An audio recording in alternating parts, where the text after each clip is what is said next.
საქართველოს-რუსეთის საზღვრის დაღესტნის მონაკვეთზე ალყაში მოქცეული 6 დივერსანტის ასაყვანად სპეცოპერაცია გრძელდება.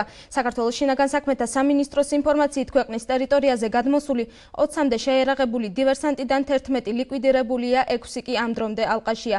სოფელში სიმშვიდეა, გათავისუფლებულია ყველა მოქალაქე, რომლებიც შეიარაღებული დაჯგუფების წევრებმა მძევლად აიყვანეს. ადგილზე სპეცოპერაციის დაწყების დღიდან მუშაობს კრიზისების მართვის შტაბი, რომელიც პრემიერ-მინისტრ ვანო მერაბიშვილის ხელმძღვანელობით შინაგან საქმეთა, იუსტიციისა და თავდაცვის სამინისტროებს აერთიანებს. ლაფანყურში ღამე მშვიდად ჩაიარა რეგიონებში მდგომარეობას ყველა შესაბამისი სტრუქტურა აკონტროლებს.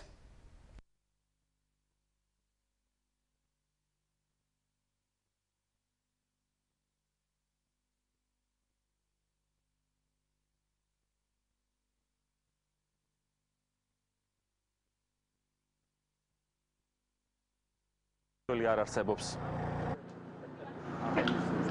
შვილი ღამე იყო, ყველანი დაწყნარებულია, ჯერ არაფერი მომხდარა. ისეთი სერიოზული, რომ ვიღაცას პანიკის საფუძველი ჰქონდეს. არ არის პანიკის საფუძველი, არა, მშვიდობიანად ჩაიარა ყველაფერმა. ბავშვები დააბრუნეს.